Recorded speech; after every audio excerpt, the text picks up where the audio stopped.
but that was the kind of man he was. He was frank, and he was concerned about the organization. I had breakfast and lunch with him every day in the time we were there. During that time, he didn't waste his time. What's this? He would eat quickly and then use the time to confer about the organization. Who is there? Is that person doing well? I could see why Hedgewar chose him. He was concerned about maintaining the organization which he had, in a sense, inherited. And in the RSS, the Sarsanghchalik has actually considerable authority, but he has to manage it in a way and why he needs a good general secretary. General secretaries are normally, for those of you who are interested in what the future is like, is normally the next person to come if they do a good job. And so for those of you who are interested, look closely at Hosobole, who is the general secretary, a very competent person. Okay, Golwalkar's chosen, and he does, I think, what Hedgewar wanted him to do. He kept the organization stable until, his death in 1973.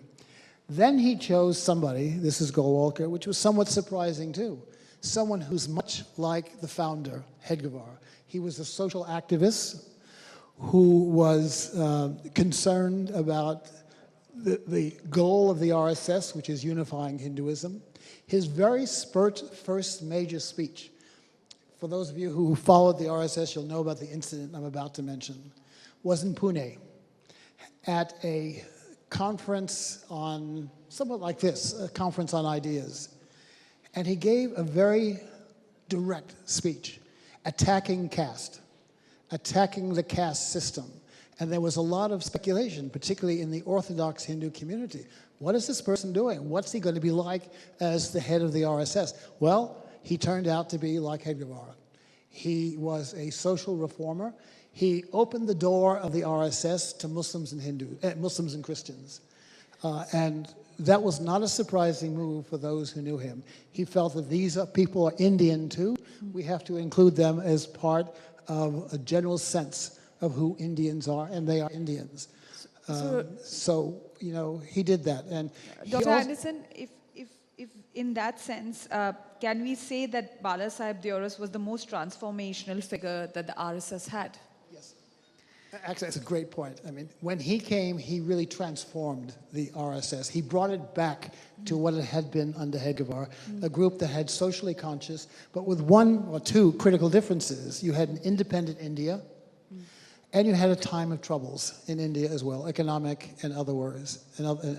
So what he did is he pushed the affiliated organizations, and these are critical. The affiliated organizations of the RSS is the public face of the RSS. It's the BJP is an affiliated organization. The current prime minister is a former pracharak who got into politics. You have India's largest student group, the Vidyarthi Parishad, is affiliated with them. Its largest labor union, the Mazdoor Sangh, is affiliated with them. And you have about 100 others. And they go into all parts of Indian society. In my view, this is the real strength of the RSS. Now, all of these organizations are also autonomous, which is also a strength of the RSS. And because the RSS has grown so much over particularly the last 20 years, it now has 3.5, 4 million members, and the affiliated groups have several times that number. Open to Hindus, obviously, and Christians, Muslims, anybody can now join these organizations as well as the RSS. So in that sense, the RSS is often misunderstood than understood in the sense it's more, there's internal debate, there's discussion, it doesn't work like a block. There's a greater discussion that is happening internally within the organization, which many people don't know about. So has that played a role in the evolution of the RSS to what we see today? There's been a lot of internal debate about how it can improve itself, how it can improve its outlook, and also how to mediate. It has, to a certain extent, the RSS is a mediation institution, because among all of these groups, they represent distinct interests.